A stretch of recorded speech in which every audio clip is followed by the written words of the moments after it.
নমস্কার সুপ্রিয় দর্শক শ্রোতা সকলকেই স্বাগত হিন্দু লাইফস ম্যাটার ইউটিউব চ্যানেলে। দর্শক, ইউনুস শান্তিতে নোবেল পাওয়া অশান্তির গডফাদার, তার প্যান্ট গত ১.৫ বছরে খুলে গেছে।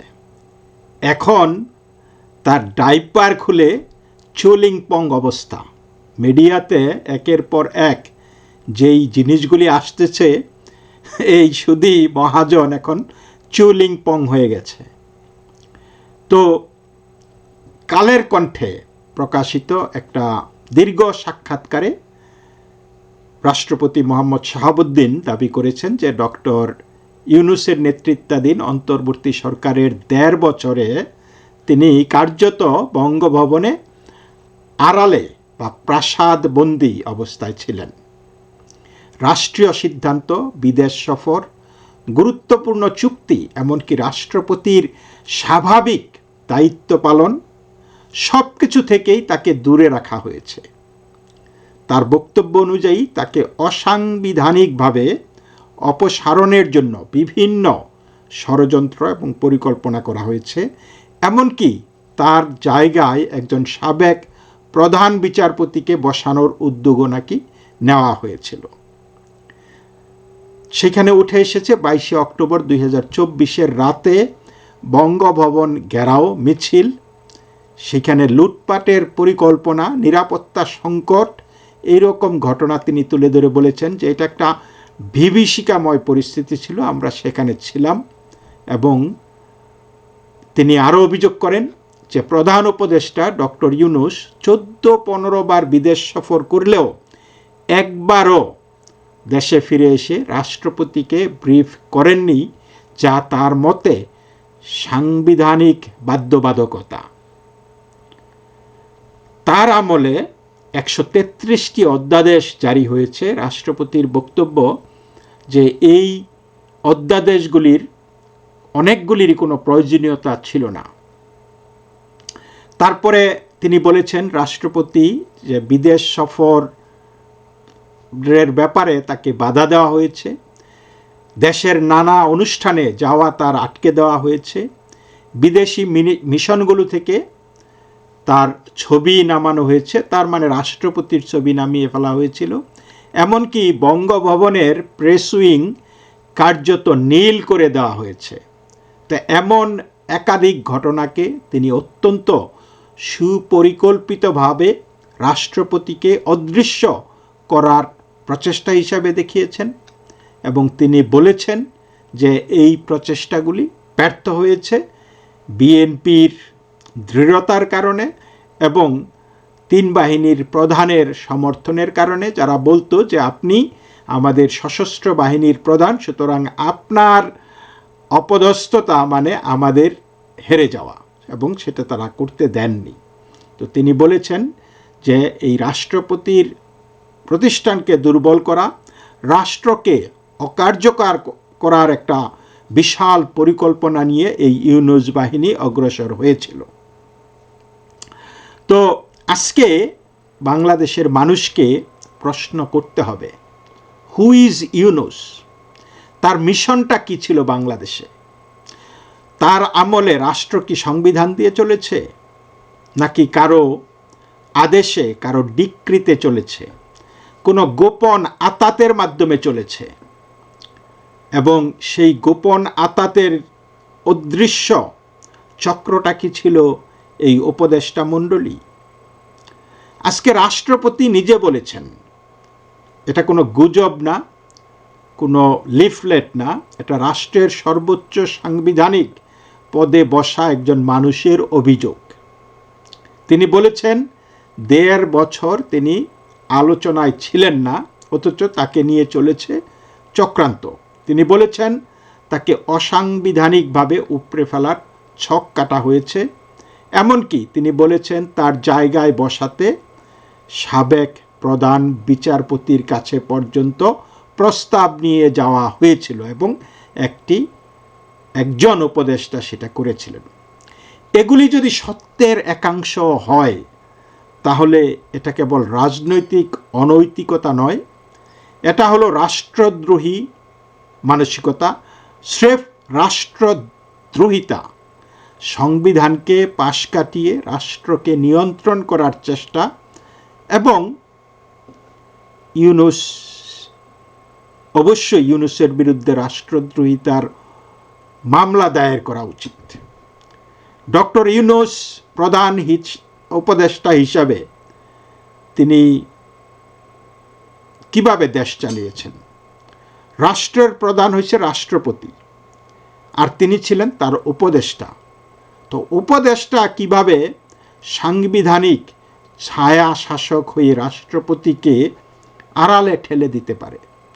রাষ্ট্রপতি বলেছেন যে ডক্টর ইউনূস 14-15 বার বিদেশ সফর করেছেন, কিন্তু একবারও ফিরে এসে রাষ্ট্রপতির সঙ্গে দেখা করেননি, লিখিত রিপোর্ট দেননি, কিছু জানাননি। সংবিধানে বলা আছে উনি যখনই বিদেশ সফরে যাবেন সেখান থেকে ফিরে এসে রাষ্ট্রপতির সঙ্গে দেখা করবেন এবং আপডেট জানাবেন। কি আলোচনা হলো, কি হলো, কোনো চুক্তি হলো কিনা, কি ধরনের কথাবার্তা হলো, এটা লিখিতভাবে অবহিত করার কথা। তো তিনি 14 থেকে 15 বার বিদেশ সফরে গেছেন, একবারও রাষ্ট্রপতিকে জানান নাই, একবারও তার কাছে যাননি। এটার অর্থ কি? তারপরে তিনি বলেছেন যে এরকম রাষ্ট্রীয় একটা চুক্তি অবশ্যই আমাকে জানানো দরকার ছিল। আমেরিকার সাথে চুক্তি, এনডিএ, নন ডিসক্লোজার অ্যাগ্রিমেন্ট, অর্থাৎ জনগণ, জাতি জানবে না এই চুক্তিতে কি আছে, গোপন চুক্তি। সেই রাষ্ট্রীয় গোপনীয়তার ক্ষেত্রে রাষ্ট্রপতিকে আপনি জানাবেন না। তিনি বলেছেন যে এটা ছোট হোক বড় হোক, অবশ্যই পূর্ববর্তী সরকার প্রধানরা রাষ্ট্রপতিকে জানিয়েছিলেন, আর এটি হলো সাংবিধানিক একটা বাধ্যবাধকতা, কিন্তু তিনি তা করেননি। মৌখিকভাবেও জানাননি, লিখিতভাবেও জানাননি, আসেননি, আর এমনিতেই তো ওনার আসার কথা। ভাবতে পারেন দর্শক, এই পরিপ্রেক্ষিতে আপনি এটা কি অভিজ্ঞতার অভাব বলবেন, নাকি তাকে টু মাচ অভিজ্ঞ বলবেন? Cunning man, clever, too much foxy personality, তাই না? কারণ সুদের ব্যবসা যারা করে, মহাজনী যারা করে, তারা কতটুকু ফক্সি হয় সেটা তো ধূর্ত আর কি, ধূর্ত শিয়াল আর কি হয়, এটা তো আর কারো বোঝার বাকি থাকে না, তাই না? তো এটাকে সমন্বয়হীনতা বলা যাবে না, এটা শেয়ালের ধূর্ততা। এটা ছিল একটা ইচ্ছাকৃত ষড়যন্ত্র, রাষ্ট্রপতির প্রতিষ্ঠানকে নিষ্ক্রিয় করে দেওয়া এবং দেশকে কবজা করা, করদ রাজ্যে পরিণত করা, অন্য দেশের ক্রীড়নক হওয়া। রাষ্ট্রপতি বলেছেন যুক্তরাষ্ট্রের সঙ্গে সর্বশেষ যে রাষ্ট্রীয় চুক্তিটা হয়েছে সে বিষয়েও তিনি জানেন না।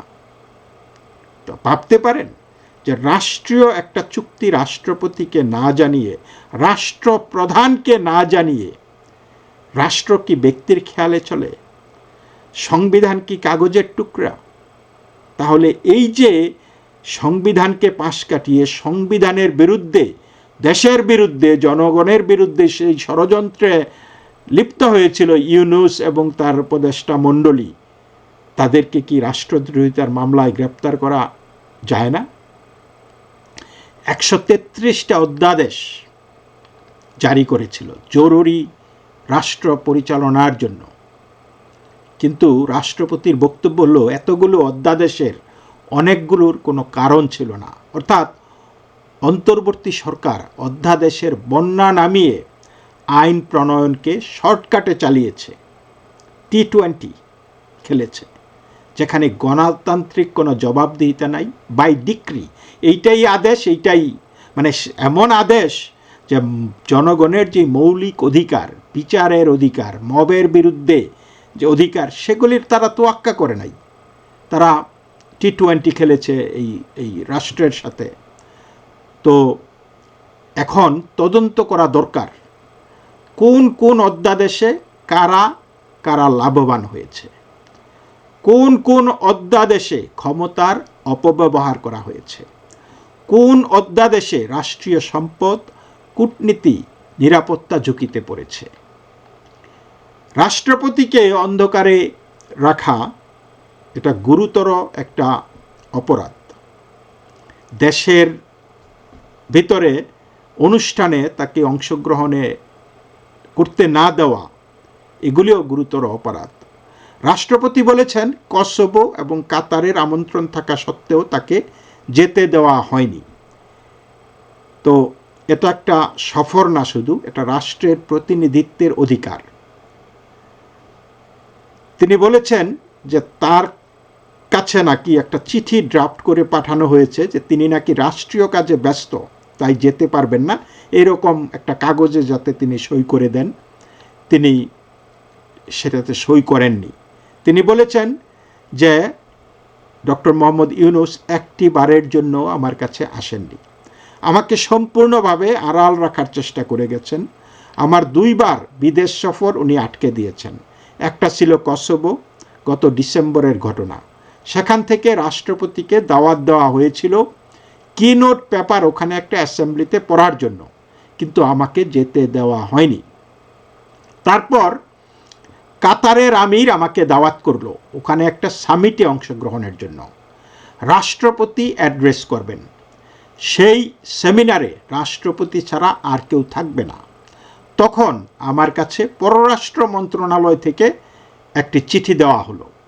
চিঠিটি বানিয়ে দেওয়া হলো, তারাই ড্রাফট করলো, ড্রাফট করে আমার কাছে পাঠায়, আর ওই দাওয়াতপত্রটাও পাঠায়।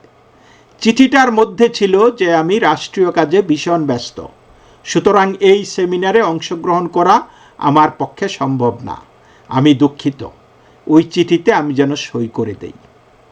ভাবতে পারেন তিনি সেটাতে সই করেননি, বরং উল্টা পররাষ্ট্র উপদেষ্টাকে তিনি একটা চিঠি লিখে এটার প্রতিবাদ জানিয়েছেন, কিন্তু পররাষ্ট্র উপদেষ্টা সেটার জবাব দেবার প্রয়োজন মনে করেননি। রাষ্ট্রপতি বলে কথা, রাষ্ট্রপতির চাইতেও তারা মানে কাদের নির্দেশে চলে, কাদের কাছে তারা তাদের দাসখত দিয়েছিল যে রাষ্ট্রপতিকেও তারা অবজ্ঞা করতে পারে। কি ধরনের ঔদ্ধত্য ভাবতে পারেন? রাষ্ট্রপতিকে বাধ্য করে বিবৃতিতে সই করানো, এটা কি গণতন্ত্রের সংস্কৃতি? রাষ্ট্রপতির ছবি নামিয়ে দেওয়া রাষ্ট্রকে অপমান এবং প্রতিষ্ঠানকে ধ্বংস করে ফেলা। রাষ্ট্রপতির অভিযোগ যে বিদেশি মিশনগুলো থেকে রাতারাতি তার ছবি নামিয়ে দেওয়া হয়েছে। জনগণকে বোঝানো হয়েছে রাষ্ট্রপতি অপ্রাসঙ্গিক, তাকে বাদ দেওয়ার পরিস্থিতি তৈরি করা হচ্ছে। এটা প্রাতিষ্ঠানিক চরিত্রহরণ, এটা রাষ্ট্রদ্রোহিতা, রাষ্ট্রের সম্মানকে এতে প্রশ্নবিদ্ধ করে।